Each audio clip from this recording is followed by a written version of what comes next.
Ever heard that cracking your knuckles will give you arthritis? Let's bust that myth. Knuckle cracking doesn't actually cause arthritis. The sound comes from gas bubbles popping in the joint fluid.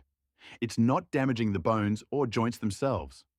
Studies have shown that people who crack their knuckles aren't more likely to develop arthritis than those who don't.